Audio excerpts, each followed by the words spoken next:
మొత్తం మీద real estate గత 2 నెలల నుంచి ఈ ఎలక్షన్ల హడావుడి, ఇన్వెస్టర్స్ కొందామా వద్దా వేచి చూచి దూరంలో చాలామంది ఉన్నారు. సో మొత్తం మీద రిజల్ట్ వచ్చాయి, గవర్నమెంట్ మారిపోయింది. సో నెక్స్ట్ అసలు ఎలా ఉండబోతుందని చెప్పి కూడా చాలామంది ఎక్కువ చర్చలు కూడా నడుస్తున్నాయి. అంటే ఇప్పుడు తీసుకోవచ్చా, రైట్ టైమా కాదా, లేదంటే రేపు పార్లమెంట్ ఎలక్షన్ కూడా అయిపోయిన తర్వాత ఇన్వెస్ట్ చేయాలని చెప్పి కూడా కొంత వేచి చూసి దూరంలో అయితే ఉన్నారు. సో మీ సలహా ఎలా ఉండబోతుంది? నెక్స్ట్ ఒక 5 months తర్వాత అసలు ఎలా ఉండబోతుంది రియల్ ఎస్టేట్ అంటే మీరేం చెప్తారు? ఇది అందరికీ కూడా ఇది చాలా ఉత్కంఠతగా ఉంది. ఎలా ఉండబోతుంది? ఇప్పుడు కాంగ్రెస్ గవర్నమెంట్ వచ్చింది కదా, మనం గతంలో కూడా చెప్పుకోవడం జరిగింది. ఒకవేళ గనక గవర్నమెంట్ మారితే ఆ గవర్నమెంట్కి మనం కొంత టైం ఇవ్వాలి అని. ఇప్పుడు కూడా అదే విషయం.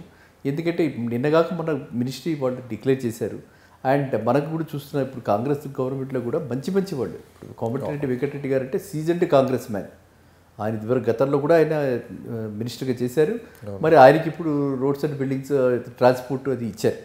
So it's a very good selection. But దానికన్నా ముందు రేవంత్ రెడ్డి గారు గత 30 సంవత్సరాల క్రితమే రియల్ ఎస్టేట్లో మంచి ఎక్స్పర్ట్. ప్లస్ చాలా సందర్భాల్లో రేవంత్ రెడ్డి గారు ఒక మాట అన్నారు, సీఎం గారు, నాకు తెలిసినంతగా రియల్ ఎస్టేట్ గురించి వేరే వాళ్ళకి తెలియదు, నాకు ఒక విజన్ ఉంది, ఆ విజన్ ప్రకారం నేను ముందుకు వెళ్తాను అని చెప్పి కూడా అటు అవుటర్ రింగ్ రోడ్లో మంచి శాటిలైట్ సిటీస్ కూడా డెవలప్ చేద్దాం అని చెప్పి కూడా ఆయన ఒక మాట సందర్భంలో చెప్పడం కూడా జరిగింది. కరెక్ట్.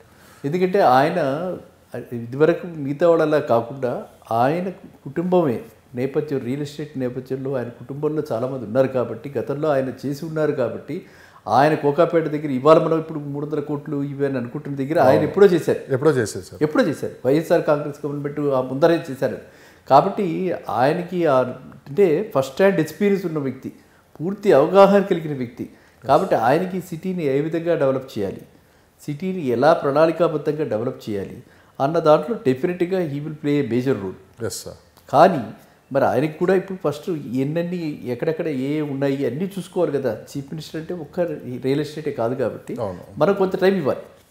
3 to 6 months టైంలో డెఫినెట్గా ఏదైతే మనకి ప్రీవియస్ గవర్నమెంట్ జీవో 3 క్యాబినెట్ రద్దు చేశారు, క్యాబినెట్ రద్దు చేయడానికి రికమెండ్ చేశారు, ఎన్జిటి కమిటీ వేశారు, వాళ్ళు ఇంకా ఇవ్వలేదు.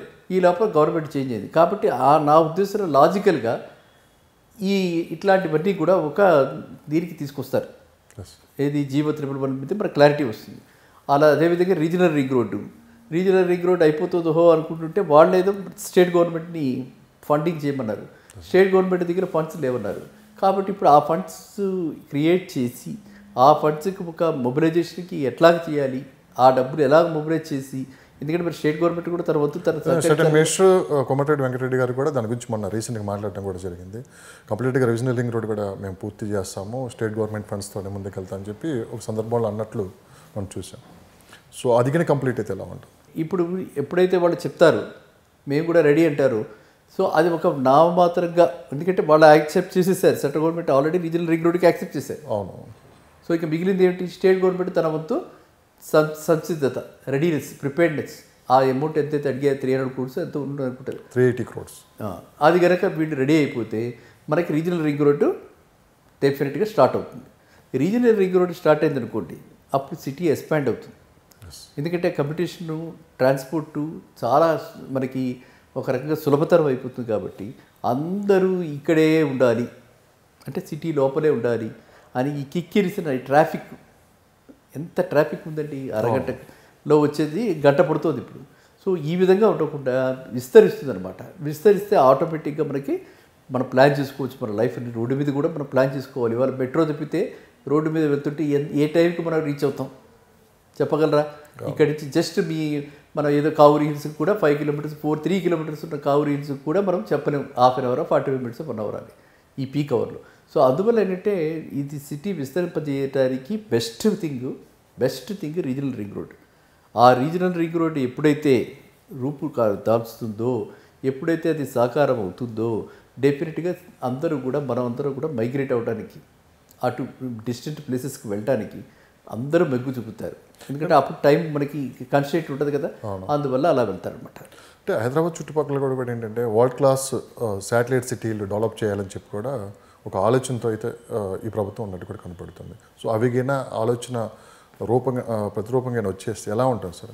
ఎస్, ఇది చాలా మంచి. ఎందుకంటే ఇది వరకు జీవో త్రిబుల్ గురించి చెప్పుకున్నప్పుడు మనం అనుకున్నాం గ్రీన్ కాలనీస్ వస్తాయి, ఎస్ అంటే ఆ వాటర్ బాడీస్ని ప్రిజర్వ్ చేశారు.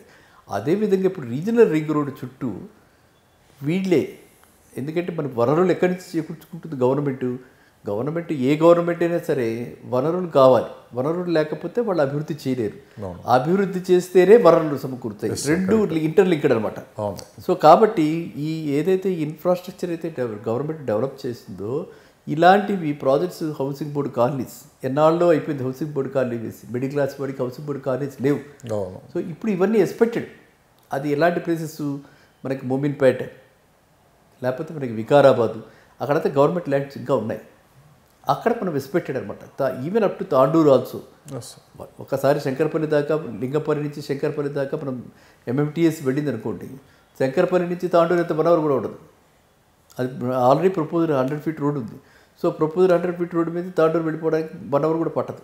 వికారాబాద్ అయితే ½ అవర్ ఫ్రమ్ శంకరపల్లి. ఆ రోడ్స్, అలాంటి టైప్ ఆఫ్ రోడ్స్ మనం చూస్తున్నాం. ఇన్ఫ్రాస్ట్రక్చర్ ఎంత బాగా డెవలప్ చేస్తే అంత ఫాస్ట్గా మనం కమ్యూట్ చేయొచ్చు. వెహికల్స్ కూడా అలాంటి టైప్ ఆఫ్ వెహికల్స్ వచ్చాయి. కాబట్టి మీరు అన్నట్టుగా కాలనీస్ అన్ని డైరెక్షన్స్లో, బాంబే హైవే ఒకటే అక్కర్లా, అన్ని డైరెక్షన్స్లో రీజనల్ రింగ్ రోడ్డు చుట్టూ తిరుగుతుంది. కాబట్టి ఈ రీజనల్ రింగ్ రోడ్డుకి అటు ఇటు ఇరువైపులా కూడా ఇలాంటి కాలనీస్ మనం ఎక్స్పెక్ట్ చేయొచ్చు. మళ్ళీ మంచి రోజులు మిడిల్ క్లాస్ వాళ్ళకి వస్తాయని మనం, అంటే మిడిల్ క్లాస్ వాళ్ళని ఎందుకు చెప్పుకుంటున్నాం అంటే వాళ్ళని నెగ్లెక్టెడ్ సెక్టర్ వాళ్ళు, వాళ్ళకి ఇటు గవర్నమెంట్ ఇవ్వదు, వాళ్ళు ఎఫర్ట్ చేయలేదు, వాళ్ళ కలగానే మిగిలిపోతుంది. సో అలా కలగా నిజంగా సాకారం అవుతుందని చెప్పి నేను ఈ పర్టికులర్ కాంగ్రెస్ గవర్నమెంట్లో, ఎందుకంటే ఈయన చాలా స్పీడ్గా కనిపిస్తుంది. ఫస్ట్ ఫ్యూ డేస్లోనే టక ఆ క్విక్గా త్వరితగతిన ఆయన తీసుకున్నటువంటి చర్యలు ఏవైతే ఉన్నాయో చూస్తుంటే చాలా ఆనందంగా కనిపిస్తుంది. అంటే నూతన గవర్నమెంట్ వచ్చింది, నూతన ఉత్సాహంతో పనిచేస్తుంది అనిపిస్తుంది నాకు. కాబట్టి 5-6 నెలల్లో మనకి నిర్దిష్టమైనటువంటి ఒక రూపురేఖలతో కూడినటువంటి ప్రణాళికలతో రీజనల్ రింగ్ రోడ్డు, ఇటు పక్కన మన ఎప్పుడో బ్యాక్లాగ్ ఉండిపోయింది కాబట్టి ఆ జీవో త్రిపుల వరకు కూడా ఒక క్లారిటీ వస్తుంది అని నేను మాత్రం అది ఆశిస్తున్నాను. ఈ లోపల ఓకే, అక్కడ ఏమన్నా గతంలో ఎవరైనా కొనేసేసుకుని ఉండి బడాబాబులు ఎవరైనా చేసేస్తుంటే, ఎక్యుమిలేట్ చేస్తుంటే అవి ఏమన్నా హ్యాండ్స్ మారి ఈ కొత్త గవర్నమెంట్ వచ్చింది కాబట్టి కొత్త చేతుల్లోకి వెళ్ళొచ్చు. వెళ్ళి అది కూడా రూపురేఖలు ఆ విధంగా జీవో త్రిపుల వరకు కూడా ఒక అది ఎత్తేయటమా, క్యాన్సిల్ చేసేయటం, ఏ విధంగా క్యాన్సిల్ చేస్తారు, ఎట్లాంటి ప్రణాళికలతో వస్తుంది నిర్దిష్టంగా ఆ 6 monthsలో వస్తుంది అని నేను అనుకుంటున్నాను. మీరు బ్యాంకింగ్ రంగంలో ఉన్నారు, రిటైర్ అయి ఉన్నారు, తర్వాత రియల్ ఎస్టేట్లో అడ్వైజర్గా చాలా మంచి సలహాలు సూచనలు కూడా ఇస్తూ ఉంటారు, చాలా ఇంటర్వ్యూస్లో కూడా మీరు మాట్లాడుతుంటారు. లాస్ట్ 10 yearsలో అసలు రియల్ ఎస్టేట్ కావచ్చు, హైదరాబాద్ గ్రోత్ అసలు ఎంతవరకు పెరిగింది, రాబోయే నెక్స్ట్ 5 yearsలో ఎలా ఉండబోతుంది ఒకసారి మనం, అంటే 2000 నుంచి మొత్తం ఓవరాల్గా ఏంటంటే స్టెప్ బై స్టెప్ పెరుగుకుంటూ వచ్చింది. అన్ని విషయాలు రియల్ ఎస్టేట్ కావచ్చు, ఐటీ కావచ్చు, హైదరాబాద్ అన్నింటిలో పూర్తి డెవలప్మెంట్ అయితే అయిపోయింది. గత 10 సంవత్సరాలు గమనిస్తే రాబోయే 5 సంవత్సరాలు ఎలా ఉంటుందంటే మీరు? చాలా బాగుంది ఇది, ఎందుకంటే లాస్ట్ 30 years అంటున్నారు మీరు.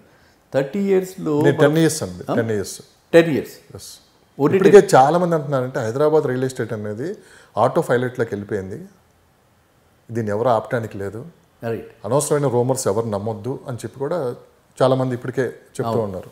సో ఇప్పుడు లాస్ట్ 10 years మనం తీసుకున్నాం అనుకోండి, 10 years అంటే లాస్ట్ 10 years కూడా మన తెలంగాణ వచ్చిన తర్వాత లాస్ట్ టీఆర్ఎస్ గవర్నమెంట్లో మనం అసలు అనూహ్యమైనటువంటి ప్రగతికి సాధించింది రియల్ ఎస్టేట్. అందులో hats off to the previous government, దాంట్లో డౌట్ లేదు. ఇంకా రాబోయే 5 yearsలో అంటారు, రాబోయే 5 yearsలో కూడా రేవంత్ రెడ్డి ఆయన క్లియర్గా చూపిస్తున్నాడు ఏంటి, I mean business, I mean what I promised, I will deliver what I promised. ఇంత ఫాస్ట్గా ఏ గవర్నమెంట్ కూడా నాకు తెలిసి వితిన్ 1 week ఇంప్లిమెంట్ చేసింది. ఏదో 1, 2, 3 అనేది పక్కన పెట్టండి, 6 ప్రామిసుల్లో మనందరం ఆశ్చర్యపోయే విధంగా free bus for women already introduced, people are happy. ప్రక్షాళన మొదలుపెట్టారు, ఓ రకం తీసుకున్నామంటే 3 daysకి 4 daysకి అయిపోయింది. ఆ విధంగా ఇప్పుడు నేనేమనుకుంటున్నానంటే ఏదైతే బ్యాక్లాగ్స్ ఉన్నాయో, అంటే మనకి ఇది వరకట్లో గ్రూప్ 1 ఎగ్జామ్స్ క్యాన్సిల్ అయిపోవడం 2 సార్లు జరిగింది కదా, ఇంకా అది భవిష్యత్తులో నా ఉద్దేశం సమీప భవిష్యత్తులో ఇలాంటివన్నీ కూడా ఉపాధి కల్పన, ఆ తర్వాత ఉపాధి కల్పనతోటి మీరు చెప్పినట్టుగా రియల్ ఎస్టేట్ రంగంలో ఒక రేఖలతోటి సిటీ అంతా, సిటీ ఏమైపోయింది ఇప్పుడు లాప్సైడెడ్ గ్రోత్, ప్రతి వాళ్ళు ఎవరిని అడిగినా సరే వెస్ట్ వెస్ట్ వెస్ట్, అలా కాకుండా నేను పర్సనల్గా నేనే ఫీల్ అవుతాను. నా ప్రశ్న అదే, నెక్స్ట్ ప్రశ్న మీరు అది ఇప్పుడు గట్కేసర్ వైపు కూడా ఈస్ట్ గట్కేసర్ బీబీ నగర్ ఎంతో దూరం లేదు యాక్చువల్గా. ఎందుకు డెవలప్ కాలేదో తెలియదు ఎవరికి. ఆ గట్కేసర్ బీబీ నగర్ అటు పక్కన మనకి ఆల్రెడీ వాళ్ళు ఇన్ఫోసిస్ వాళ్ళు కట్టున్నారు. ఈ గ్యాప్స్ అన్నీ up to Keesara. Okay, Keesara లోపల ఇంటర్నేషనల్ స్కూల్ చాలా ఉన్నాయి. ఫ్రమ్ ఉప్పల్ ఇది main hub now for metro కానీ ఫర్ సిటీ కానీ. ఉప్పల్ అయితే మెయిన్ టచింగ్ పాయింట్. అక్కడి నుంచి 15 కిలోమీటర్లు మినిమం, ఇఫ్ నాట్ మోర్, ఖచ్చితంగా చాలా ఫాస్ట్గా శరవేగంగా అభివృద్ధి చెందే అవకాశాలు ఉన్నాయి. సార్ వెస్ట్ సైడ్ ఏదో రేట్లు తగ్గుతాయని చెప్పి అదంతా అపోహన. ఖచ్చితంగా వెస్ట్ సైడ్కి ఉండే మార్కెట్ ఎప్పటికీ అది పెరుగుతూనే ఉంటుంది. వెస్ట్ సైడ్ తీసుకునే వాళ్ళందరూ కూడా ఖచ్చితంగా వాళ్ళు పెట్టిన ఇన్వెస్ట్మెంట్ ఖచ్చితంగా దానికి డబులో లేకుంటే ఖచ్చితంగా ఒక గ్యారంటీ అయితే ఉంటుంది అక్కడ ఇన్వెస్ట్ చేసే వాళ్ళకి అని చెప్పి ఎక్కువ వెస్ట్ సైడ్ వాళ్ళకి ఎక్కువ సపోర్ట్, వెస్ట్ సైడ్ ఇన్వెస్ట్ చేసే వాళ్ళకి ఎక్కువ సపోర్ట్గా ఉంటుంది. ఏంటి సార్ అది? ఎందుకంటే వెస్ట్ సైడ్ మీకు ఏమైపోయిందంటే ఐటీ జోన్లు అన్నీ దగ్గరగా ఉన్నాయి. IT zone in particular. Then medical hub ఇటు పక్కన మనం చూస్తే ఏమిటి, పెద్ద పెద్ద ఆఫీస్ కాంప్లెక్స్లు అవి కూడా ఇటువైపు వచ్చాయి. పెద్ద పెద్ద హోటల్స్, టూరిజం ప్లేసెస్ కూడా వెస్ట్ సైడ్ వచ్చాయి. కాబట్టి వెస్ట్ సైడ్ ఇన్నాళ్ళు పెరిగింది. ఒకసారి జీవో తిరుమల వన్ మీద క్లారిటీ వస్తే, ఒకవేళ ఊహించిన విధంగా కనుక అయిపోతే మనకి ఎప్పుడు వస్తాయి, ఎన్ని ఎకరాలు వస్తాయి? 1,20,000 ఎకరాలు, ఎంతో 1,20,000 ఎకరాలు అందుబాటులో. ఎన్ని మండలాలు? 9 మండలాలు. ఎన్ని విలేజెస్? సో అది ఎప్పటికీ జరుగుతుంది. అంత వచ్చినప్పుడు ఆటోమేటిక్గా మీకు ఇక్కడ కొంచెం ప్రైసెస్ కూల్ అవడానికి, కూల్ అవ్వకపోయినా ఈ విధంగా పరిగెట్టడం మాత్రం డెఫినెట్గా ఉండదు. జీవో తిరుమల వన్ ఏరియాస్ కనుక కలిసిపోతే, హెచ్ఎండిఏ పరిధిలోకి వచ్చేస్తే, మేబీ విత్ రెస్ట్రిక్షన్స్ వస్తే, పూర్తిగా హెచ్ఎండిఏ లాగా రిలాక్స్డ్ కాకపోయినా కొంత రెస్ట్రిక్షన్స్ తోటి వచ్చినా కూడా అందులో 42,000 52,000 మనకి 1,28,000 మనకి అందులో సగం వేసుకున్నా కూడా మనకి చాలా పెద్ద యాకరేజ్ వచ్చేస్తుంది ఫర్ డెవలప్మెంట్. సో ఆటోమేటిక్గా మీకు ఈ రేట్లు ఇంత పరిగెట్టం. ఈ రేట్లు తగ్గాలి, లేదా స్లో రేట్లో అన్నా వెళ్ళాలి. నేనైతే స్లోగా వెళ్తుందని అనుకుంటున్నాను. ఎందుకంటే జీవో తిరుమల మీద క్లారిటీ వస్తుంది. మరి ఆ క్లారిటీ అవడానికి చాలా టైం పడుతుంది. అదంతా ఇప్పుడు ఈ సబ్జెక్ట్ ఇదే కాదు. ఎందుకు ఆల్రెడీ క్యాబినెట్ రికమెండ్ చేసింది, ఎన్జిటి కమిటీ వేశారు. ఎన్జిటి కమిటీ రికమెండేషన్స్ ఇచ్చేసిన తర్వాత అది యాక్సెప్ట్ చేసేసారు అనుకోండి, ఇంకా మనకి మిగిలిందంటే మాస్టర్ ప్లాన్ చేయటమే కదా. అంతే. రాజు తలుచుకుంటే ఇది కొరడా దెబ్బ తక్కువ అన్నట్టు, మంచికైనా చెడుకైనా సరే ఆయన కనుక రేవంత్ రెడ్డి గారి దృష్టి దీని మీద సారిస్తే ఇది పెద్ద విషయం కాదు. 3-4 మంత్స్లో, మనం అనుకుంటే 5-6 మంత్స్లో ఇదంతా కూడా అయిపోవడానికి అవకాశం ఉంది. ఆయన దృష్టిలోకి ఇది కనుక టాప్ ప్రియారిటీలో పెడితే. ఇంకొకటి ఏంటంటే మనకి చాలా చక్కటిది, శ్రీధర్ బాబు గారికి ఐటీ ఇచ్చారు. అవును, నేను చాలా అసలు యాక్చువల్గా ఎవరికి వస్తుంది అది అని ఐటీ దాని మీద పెద్ద చర్చ. సో శ్రీధర్ బాబు గారికి అంటే కరెక్ట్ అయిన పర్సన్కి నా ఉద్దేశంలో is a perfect replacement or correct fit for this particular portfolio అనమాట. ఎందుకంటే ఆయన కూడా మంచి హైలీ ఎడ్యుకేటెడ్, మంచి వాగ్దాటి కలిగినటువంటి వ్యక్తి. గతంలో మనందరికీ కూడా తెలుసు. వారి ఫాదర్ని కూడా మనం చూసిన వాళ్ళని చాలామంది, స్పీకర్ గారి కూడా చేసిన శ్రీపాదరావు గారు, వాళ్ళు మంచి అంటే కమిటెడ్ పీపుల్. పేరెంట్స్ కానీ, ఈ పేరెంట్ ఫాదర్ కానీ, ఈయన కానీ సర్వీస్ ఓరియంటెడ్. ఇంకా ఏదో చేయాలి ఆ కాన్స్టిట్యున్సీకే కాదు, ఇప్పుడు స్టేట్ అంతరికి కూడా చేయాలని చెప్పి ఆయన చాలా, అంటే మనం చూస్తే ఇప్పుడు చాలా చక్కటి సెలక్షన్. అది ఎలాగా కాంగ్రెస్ గవర్నమెంటా, ఎవరు సెలెక్ట్ హైకమాండా, లేకపోతే మన రేవంత్ రెడ్డి గారి రికమెండేషనా, ఇవి రెండు కూడా కోమటిరెడ్డి వెంకటరెడ్డి గారు కానీ, మన శ్రీధర్ బాబు కానీ, లేదు ఈవిడ సీతక్క కానీ, ఇవన్నీ చాలా చక్కటి పోర్ట్ఫోలియోస్ ఇచ్చారు. వాళ్ళు కరెక్ట్గా వాళ్ళకి యాప్ట్ పోర్ట్ఫోలియోస్ ఇచ్చారు. కాబట్టి ట్రైబల్ యూనివర్సిటీ డెఫినెట్గా వస్తుందని నేను నమ్ముతున్నాను. అదేవిధంగా ఐటీ ఎక్కడ కుంటుపడేది లేకుండా ఇంకా కొత్త కొత్త ఇండస్ట్రీస్ పెట్టుబడులు ఇంకా తొందరగా లిబరల్గా. ఎందుకంటే వీళ్ళకి ఈ గవర్నమెంట్ చూస్తే ఎలా ఉందనంటే, మనం ఊహించని విధంగా ఈ గవర్నమెంట్ తెలంగాణకి అభివృద్ధి చేసే అవకాశాలు కనిపిస్తున్నాయి. ఎందుకంటే వాళ్ళు చాలా కమిటెడ్గా కనిపిస్తున్నారు, వేగం కూడా కనిపిస్తోంది. ఆల్రెడీ గవర్నమెంట్, పాత గవర్నమెంట్ ఇచ్చిన is of governance, single window approach ఉన్నాయి ఆల్రెడీ. అందులో ఉన్న లోటుపాట్లు వీళ్ళకి బాగా తెలుస్తాయి. కాబట్టి ఇప్పుడు ఎక్స్పెరిమెంటేషన్ లేదు. ఉన్న మోడల్ని ఆల్రెడీ ట్రాక్లో ఉంది, దాన్ని ఓన్లీ పుష్ చేయటం, ఫాస్ట్గా తీసుకెళ్ళటం. ఆ ట్రాక్స్ ఆల్రెడీ ఉంది. కాబట్టి ఇంకా ఐ థింక్ చాలా సులభతరంగా అవుతాయి, ఇంకా కొత్త ఇండస్ట్రీస్ వస్తాయి. అండ్ ఈ ఇండస్ట్రీస్ మాత్రం వాళ్ళు డెఫినెట్గా, ఎందుకంటే ప్రతి దగ్గర ఇదే ఉంది ఇప్పుడు టాపిక్ మీరు అన్నదే, వెస్ట్ వెస్ట్ వెస్ట్. కాబట్టి డెఫినెట్గా వాళ్ళు ఈస్ట్ సైడ్, అలాగే మనం ఎప్పుడు చెప్పుకుంటుంటాం సౌత్ సైడ్, వెస్ట్ అయినా సౌత్ అయినా నార్త్ అయినా, సో ఎక్కడైనా సరే మొత్తం హైదరాబాద్ చుట్టుపక్కల అయితే ఎక్కడైతే ఎటువంటి రియల్ ఎస్టేట్ ఇన్వెస్ట్ చేసే వాళ్ళకి ఎటువంటి డోకా అయితే లేదు. సార్ ఇంకొకటి, ఎలక్షన్లకు ముందు ఎలక్షన్ తర్వాత ఒక చర్చ అయితే నడుస్తుంది. అంటే రేవంత్ రెడ్డి గారు సీఎంగా ఇప్పుడు ప్రమాణ స్వీకారం చేశారు, ఒక 1 వీక్ అవుతుంది ఇప్పటికే. ధరణిలో సమూలమైన మార్పులు తీసుకుని రావాలని చెప్పి ఆయన ప్రకటన కూడా చేయడం జరిగింది. చాలా ప్రక్షాళన చేయాలి అందుట్లో అని చెప్పి కూడా ఆయన అన్నారు. చాలామంది ఏంటంటే ఇప్పుడు ఇన్వెస్టర్స్ కావచ్చు, కొత్తగా ప్రాజెక్టులు చేసేవాళ్ళు కావచ్చు, ఎంత ఇదంటే అసలు ఏ మార్పులు రాబోతున్నాయి, ఏంటి, ఎలాంటి మార్పులు తీసుకొని రాబోతున్నారు, రేపు ఎలా ఉండబోతుందని చెప్పి కూడా పెద్ద ఎత్తున చర్చ నడుస్తుంది. సో మీరు దాదాపు ఒక 25 years నుంచి ఈ రియల్ ఎస్టేట్ మీద మంచి అవగాహన ఉంది. సో నిజంగానే ధరణిలో మార్పులు తీసుకొని వస్తే అసలు ఎలాంటి మార్పులు తీసుకొని వచ్చే అవకాశం ఉందంటారు మీరు? ఇది చాలా మధ్యలో, ఎందుకంటే ఈ ట్రాఫిక్ జామ్స్, ట్రాఫిక్ ఈజ్ అవ్వాలి, కన్వీనియన్స్ పెరగాలి అన్న ఉద్దేశంతో ప్రతి వాళ్ళు కూడా ఈ విధంగా ఆలోచించడం జరుగుతుంది. అయితే ఇక్కడ చాలా పెద్ద చెప్పుకోవాల్సిన విషయం ఏంటంటే,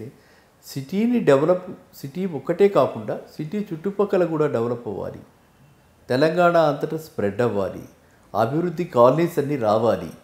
అంటే ఏంటి, సిటీలో ఏదో ఒక రకమైనటువంటి రిస్ట్రిక్టివ్ ప్రాక్టీసెస్ తీసుకురావాలి. అవి ధరణిలో మార్పులు వస్తాయంటారా? వస్తాయి. ఏ రకమైన మార్పులు రావడానికి అవకాశం ఉంది? మనం చూస్తే మేబీ ఇంతంత హైరైజ్ అంటే కంట్రీలో టాప్ 10లో మనం ఐ థింక్ ఒక వీడియో చెప్పుకున్నట్టున్నాం, కంట్రీలో టాప్ 10లో 4 projects are from Hyderabad high rise. ఒక్కసారిగా మీరు ఆఫీసులో నుంచి బయటకు వచ్చేసిన, ఒక్కసారిగా ఇన్ని కమర్షియల్ ఎస్టాబ్లిష్మెంట్స్ లేకపోతే ఈ టైప్ ఆఫ్ రెసిడెన్షియల్ బిల్డింగ్స్ నుంచి ఒక్కసారిగా వెహికల్స్ బయటకు వస్తే మెయింటైన్ చేయడం కష్టంగా ఉంది. ఏదో ఒక ఆల్టర్నేటివ్ చూడాలి, ఈ పొల్యూషన్ లెవెల్స్ తగ్గించాలి. కాబట్టి సిటీ పరిధిలో హైరైజ్ జోన్స్కి పర్మిషన్స్ మేబీ రిస్ట్రిక్టివ్ పర్మిషన్స్ రావచ్చు. ఓకే. ఎందుకంటే దీనికి అదొకటే మార్గం. ఎంత రోడ్డు వైడెన్ చేద్దామన్నా వైడెన్ చేసే పరిస్థితి కనిపించట్లేదు. ఎక్కడికక్కడ మీరు చూశారు, రోడ్ నెంబర్ 36 పైనుంచి ఫ్లైఓవర్ వెళుతుంది, పైనుంచి మనకి దాన్ని మెట్రో పెడుతుంది, కింద మనం పెడుతున్నాము. ఎంత కష్టపడుతున్నాం? ట్రాఫిక్ ఏమైనా మారిందా, తగ్గిందా? ఇంకా కష్టం పెరిగింది. మనకి కేబుల్ బ్రిడ్జి కట్టారు, కేబుల్ బ్రిడ్జి మించి అందరూ వెళ్తున్నారు. అక్కడ కూడా అంతే, జస్ట్ కేబుల్ బ్రిడ్జి మించి ఇటు నుంచి మన రోడ్ నెంబర్ 45 దాకా టచ్ అయ్యే లోపల హాఫ్ పైన అయిపోతుంది. కాబట్టి మనకి దీన్ని సులభతరం చేయాలంటే ఎంతసేపు ఫ్లైఓవర్స్, అండర్ పాస్లు ఇవి ఈ సిటీకి ఇంకా ఐ థింక్ అది సొల్యూషన్ కాదు. ఓకే.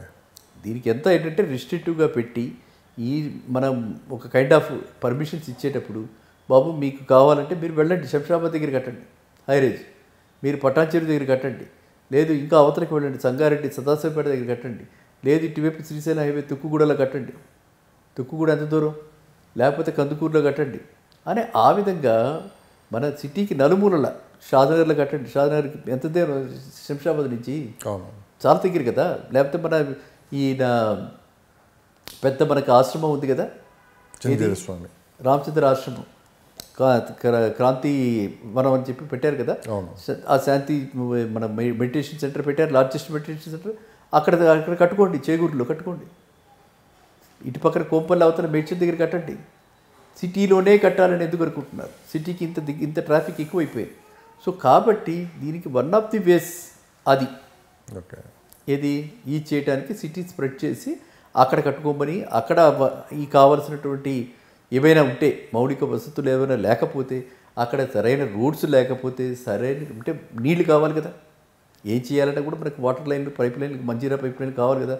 సో అట్లాంటివన్నీ డెవలప్ చేసి కొత్త టౌన్షిప్స్, కొత్త ఏరియాస్ని డెవలప్ చేస్తూ, అటు పక్కన ఆగిపోయిన మేడ్చల్ ఐటీ టవర్స్ మీకు తెలిసే ఉంటుంది. మేడ్చల్లో ఐటీ టవర్స్ అది ఫైనలైజ్ కాక, కాంట్రాక్టర్స్ ఫైనలైజ్ కాక అది ఆగిపోయింది.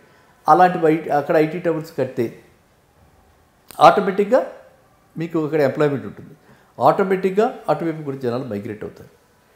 అదేవిధంగా మనకి ఇప్పుడు ఈ శ్రీశైలం హైవేకి కూడా మన ఫార్మాసిటీ ఉంది, ఒక ఆలోచన. ఫార్మాసిటీకి యువతల మనకి ప్లేస్ది మన ఐటీ కవర్స్ ఉన్నాయి, అది చేయొచ్చు. అక్కడ కూడా మన ఐటీ డెవలప్ చేయొచ్చు. డేటా సెంటర్స్ పెట్టచ్చు. ఎస్. సో ఉపాధి కల్పన ఎక్కడైతే ఉంటుందో, ఎక్కడైతే మనం ఎంప్లాయ్మెంట్ క్రియేట్ చేస్తామో, ఏ జోన్స్లో అయితే చేస్తామో దాని చుట్టుపక్కలంతా ఆటోమేటిక్గా పీపుల్ మైగ్రేట్ అవుతారు. అంటే ఒక మాస్టర్ ప్లాన్ తోటి ముందుకు రాబోతున్నారంటారా మీరు? మాస్టర్ ప్లాన్ మీకు ఖచ్చితంగా, ఎందుకంటే రేవంత్ రెడ్డి గారు మనందరం తెలిసిన విషయమే, is a person with vision. Yes. ఆయన కూడా is a person with vision. ఆయనకి చాలా పెద్ద అంబిషన్స్ ఉంది. ఆయన ఏదో ఒకటి రాష్ట్రానికి చేయాలని చెప్పి ఇంత కష్టపడి ఇవాళ మనకు కాంగ్రెస్ గవర్నమెంట్లో చీఫ్ మినిస్టర్ అవ్వటం అంటే మామూలు విషయం కాదు. ఇంత పెద్ద పెద్ద వాళ్ళు ఉన్నారు, ఎంతోమంది సీనియర్ నాయకులు ఉన్నారు. వాళ్ళందరినీ కాదని చెప్పి ఆయన్ని కాంగ్రెస్ హైకమాండ్ కానీ లేకపోతే ఇక్కడి నుంచి కానీ మొత్తానికి ఆయన చీఫ్ మినిస్టర్ అయ్యారంటే అది చాలా పెద్ద విషయం, అది చాలా గర్వించదగ్గ విషయం. ఆయన సాధించాడని చెప్పచ్చు మనం. కాబట్టి ఆయన పట్టుదలతోటి, అదే పట్టుదలతోటి ఆయన ఈ మాస్టర్ ప్లాన్ తీసుకొస్తారు. నా ఉద్దేశంలో it will be like master plan 2047, అంటే కోయిన్సైడ్ అవుతూ మన శతాబ్దానికి ఇండిపెండెన్స్ 1947 వచ్చింది కదా, 2047కి రేవంత్ రెడ్డి గారి మాస్టర్ ప్లాన్ 2047కి చేసి, ఇప్పుడు గత గవర్నమెంట్లో మనం చెప్పిన కొన్ని ఉన్నాయి, ఆ ప్లాన్స్ కూడా చాలా బాగున్నాయి. అదేది ర్యాపిడ్ కనెక్షన్స్, అవును సార్, ర్యాపిడ్ మూమెంట్. ఆ ర్యాపిడ్ ఏవైతే బస్సెస్ కానీ ట్రైన్స్ కానీ ఏదైతే మనం రీజనల్ రింగ్ రోడ్ చుట్టూ వేద్దామని అనుకున్నారో, ప్రాబ్లం మంచి అన్నీ తీసుకోవచ్చు కదండి. మంచివి అన్నీ మార్చాలని లేదు కదా, గవర్నమెంట్ మారిందని పాలసీస్ మారుతాయి రివర్సల్ చేయాలని చెప్పి లేదు కదా. మంచి ప్లాన్లు ఏవైతే ఉన్నాయో ఆ ప్లాన్లే పెట్టుకుని ఈయన పాలసీస్ మార్చి ఈయన ఫైన్ ట్యూన్ చేసి ఇంకాస్త పారదర్శకతతోటి ఇంకా 10 మంది ఇంక్లూజివ్గా జరిగింది. ఏంటి, 10 మందిని కలుపుకుపోవటం అన్నది జరగల, 10 ప్లేసెస్ కలుపుకుపోవడం అన్నది జరగల. ఇప్పుడు 10 ప్లేసెస్ కలుపుకుంటూ 10 మందిని కలుపుకుంటూ భాగస్వాములు చేసుకుంటూ అన్ని వర్గాల వారిని దగ్గర చేసుకుంటూ వీరు ముందుకెళ్తారు అన్నటువంటి, అంటే ఈ ఫస్ట్ 1 వీక్లో మనం చూస్తున్న గవర్నెన్స్లో కనిపిస్తున్నటువంటి మార్పు అది. అంటే ఆ మానవతా ఇది కనిపిస్తుంది దానిలో, విలువలు అంటారా లేకపోతే మానవతా దృక్పథం అంటారా, మీరు ఏదైనా అనొచ్చు. కాబట్టి అది కనిపిస్తుంది. కాబట్టి ఖచ్చితంగా అన్ని వర్గాల వాడిని కలుపుకుని వెళ్తారు ఈయన. అండ్ ఇప్పుడు ఈయన ఇచ్చినటువంటి ఏవైతే హామీలు ఉన్నాయో అందులో కూడా మనం చూస్తే హాస్పిటలైజేషన్, హాస్పిటల్స్ డెవలప్ అవ్వాలి. షాద్నగర్ అవతల ఎక్కడున్నాయి హాస్పిటల్స్? లేదు. శ్రీశైలం హైవే దగ్గర ఎక్కడున్నాయి హాస్పిటల్స్? మనకి పట్టాచేరు దాటారంటే మంచి హాస్పిటల్ ఎక్కడుంది? Corporate hospital. So he will take care of those things. కానీ సిటీకి ఎంత దూరం వెళ్ళి తీసుకోవచ్చు సార్? ఇప్పుడు ప్రస్తుతం ఉన్నటువంటి ఎన్ని కిలోమీటర్ల దాకా వెళ్ళొచ్చారంటే, అంటే రోడ్డుని బట్టి మనం చెప్పుకోవాలి. బెంగళూరు హైవే ఉంది, ఇప్పుడు అక్కడ మహేంద్ర వాళ్ళది ఉంది కాబట్టి జహీరాబాద్ దాకా 100 కిలోమీటర్స్ ఉంది. ఇటు బెంగళూరు జడ్చల్ దాకా వెళ్ళిపోయింది. జడ్చల్లో కూడా మంచి శ్రీశైలం హైవే అమంగళ దాకా వెళ్ళిపోతుంది అనుకుంటున్నాను. 60 కిలోమీటర్లు ఉంటుంది అమంగళ. అమంగళ తెలుసు కదా మీకు, గద్దకూరు తర్వాత అమంగళ వస్తుంది. అమంగళ 60 కిలోమీటర్లు. ఇటు పక్కన షాద్నగరు జడ్చర్ల మినిమం అది కూడా 60 కిలోమీటర్ 100 కిలోమీటర్లు అవుతుంది మనకి, అంటే సెంటర్ నుంచి. ఇవన్నీ కూడా ఈ కిలోమీటర్లు మనం చెప్పుకునేవన్నీ సెక్రటేరియట్ నుంచి, నాట్ ఫ్రమ్ గచ్చిబౌలి. సెక్రటేరియట్ నుంచి 100 కిలోమీటర్స్ రేడియస్లో సిటీ నలుమూలలో కూడా విస్తరిస్తుంది.